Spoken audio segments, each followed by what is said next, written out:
ാകാൻ പോകുന്നു 3 മണിക്കൂർ ആകാൻ പോകുന്നു. പ്രധാനമന്ത്രിയുടെ വസതിക്ക് മുൻപിൽ അതീവ സുരക്ഷാ മേഖലയിൽ കോൺഗ്രസ് ദേശീയ നേതൃത്വത്തിൽ സമരം മുദ്രാവാക്യം ഉയർത്തിക്കൊണ്ട് വിദ്യാർത്ഥികൾക്ക് ഐക്യദാർഢ്യം പ്രഖ്യാപിച്ചുകൊണ്ട് സമരം തുടരുകയാണ്. ലാൽ കൂടിച്ചേരുന്നുണ്ട്, ലാൽകുമാർ കൂടിച്ചേരുന്നുണ്ട്. ലാൽ, പറയൂ, കൂട്ടിച്ചേർക്കാൻ കഴിയുന്ന വിവരങ്ങൾ.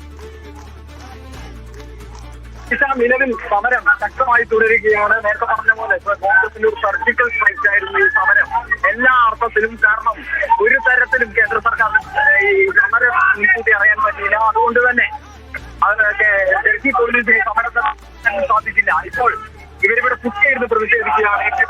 എംപിമാർ ഉൾപ്പെടെ കുത്തിയിരുന്ന് പ്രതിഷേധിക്കുകയാണ്. കൂടുതൽ പ്രവർത്തകർ ഇവിടേക്ക് വരുന്നുണ്ട്. കൂടുതൽ കോൺഗ്രസ് പ്രവർത്തകർ ഈ സമരവേദിയിലേക്ക് എത്തുന്നു. നേരത്തെ തന്നെ കോൺഗ്രസ് ഈ പരീക്ഷ തട്ടിപ്പുമായി ബന്ധപ്പെട്ട പ്രതിഷേധത്തിൽ പഠിപ്പിക്കാത്തതിന് വിമർശനങ്ങൾ ഉണ്ടായിരുന്നു. എന്നാൽ ആ വിമർശനങ്ങളൊക്കെ മുന്നോടിക്കുന്ന തരത്തിലേക്ക് പാർലമെന്റിനകത്ത് അനുമതി കിട്ടാത്തതുകൊണ്ട് അത് തെരുവിലേക്ക് കേൾക്കുകയാണ് കോൺഗ്രസ് ചെയ്യുന്നത്. ഇങ്ങനെ രാഹുൽ ഗാന്ധി തന്നെ അതിന് മുൻകൈ എടുക്കുന്നു. മുഖ്യമന്ത്രിമാരെ വിളിച്ചു വരുത്തുന്നു.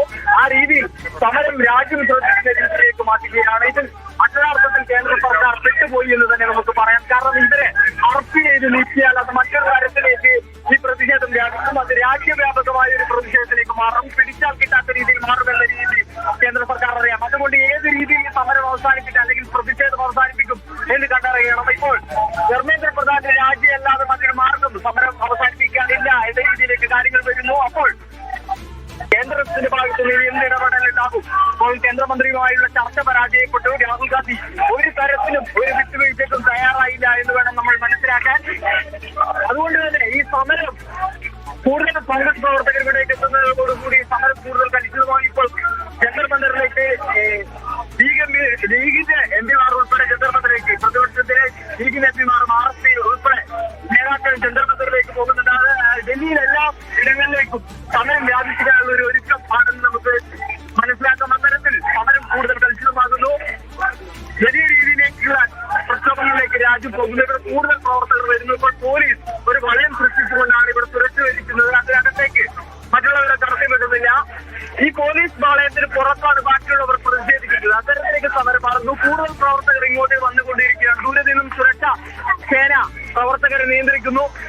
മാധ്യമ പ്രവർത്തകരെ ഉൾപ്പെടെ പോലീസ് തടയുന്നു. ആ രീതിയിലേക്ക് കാര്യങ്ങൾ പോകുന്നു. ഇത്തരത്തിൽ പ്രതിഷേധം ശക്തമാക്കാനാണ് കോൺഗ്രസ് നീക്കം. തിരിച്ച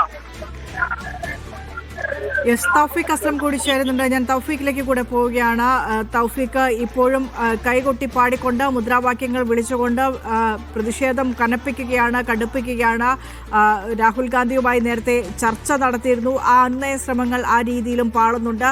അപ്പോൾ ഇനിയും ഈ അതീവ സുരക്ഷാ മേഖലയിൽ കോൺഗ്രസ് എംപിമാരടക്കമുള്ള മുതിർന്ന ദേശീയ നേതാക്കൾ സമരവുമായി മുന്നോട്ടു പോയാൽ അത് ഏത് രീതിയിൽ നേരിടാനായിരിക്കും ഡൽഹി പോലീസിന്റെ തീരുമാനം? കേന്ദ്ര ആഭ്യന്തരമന്ത്രിയുടെ ഭാഗത്തുനിന്ന് ബലം പ്രയോഗിക്കരുതെന്ന നിർദ്ദേശമുള്ളതിനാൽ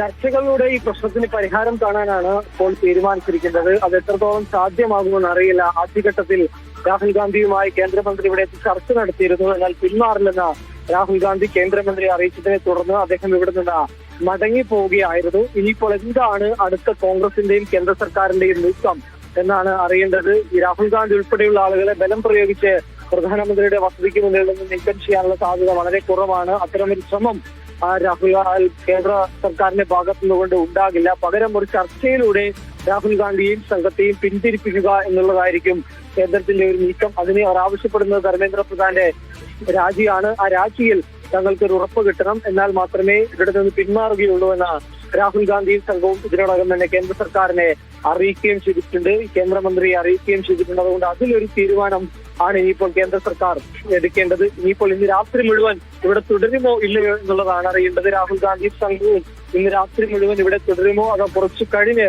ഇവിടെ നിന്ന് പിന്മാറുമോ എന്നുള്ള കാര്യത്തിലും ഒരു വ്യക്തതയില്ല. നിലവിൽ ഇവിടെ തുടരുമെന്നുള്ള വിവരമാണ് കോൺഗ്രസ് വൃത്തങ്ങളിൽ നിന്ന് ലഭിക്കുന്നത്. കാരണം രാഹുൽ ഗാന്ധിയാണ് ആ സമരം പ്ലാൻ ചെയ്തത്. രാഹുൽ ഗാന്ധിയാണ് ഈ സമരം നയിക്കുന്നത്. അതുകൊണ്ട് രാഹുൽ ഗാന്ധി തീരുമാനിക്കുന്നത് പോലെയായിരിക്കും ഇപ്പോൾ ഈ സമരത്തിന്റെ മുന്നോട്ട് പോക്ക്. ഇത് നിർത്തണമോ വേണ്ടയോ എന്നുള്ള കാര്യത്തിൽ ഒരു തീരുമാനമെടുക്കുക രാഹുൽ ഗാന്ധി ആയിരിക്കും. രാഹുൽ ഗാന്ധി മല്ലികാർജുന ഖാർഗെയായിരിക്കും അതിലൊരു എടുക്കുക. നേരത്തെ ഞാൻ സൂചിപ്പിച്ചതുപോലെ ഖാർഗെയുടെ വസതിയിൽ നിന്ന് നടന്നാണ് രാഹുൽ ഗാന്ധിയും സംഘവും പ്രധാനമന്ത്രിയുടെ വസതിയിലേക്ക് എത്തി ഈ ഒരു പ്രതിഷേധം ഇപ്പോൾ നടത്തിക്കൊണ്ടിരിക്കുന്നത്. പ്രിയങ്ക ഗാന്ധിയും എംപിമാരും എംപിമാരും എല്ലാവരും ഈ പ്രതിഷേധത്തിന്റെ ഭാഗമായിക്കൊണ്ടിരിക്കുകയാണ്. കേന്ദ്ര സർക്കാരിന് മുന്നിൽ ഇനിയുള്ള വഴി വീണ്ടും ചർച്ചകൾ നടത്തുക എന്നുള്ളതാണ്. വീണ്ടും കേന്ദ്ര സർക്കാർ പ്രതിനിധികളെ രാഹുൽ ഗാന്ധിയുടെ അടുത്തേക്ക് അയച്ചുകൊണ്ട് ഒരു ചർച്ച നടത്തുക എന്നുള്ളതായിരിക്കും കേന്ദ്രം ഇനിയും മുന്നിൽ കാണുന്നത്. ഇന്നോ നാളെയോ ഇതുമായി ബന്ധപ്പെട്ട് വിശദമായിട്ടുള്ള ചർച്ചകൾ നടത്താം എന്നുൾപ്പെടെയുള്ള ഉറപ്പുകൾ രാഹുൽ ഗാന്ധിക്ക് നൽകുകയാണ്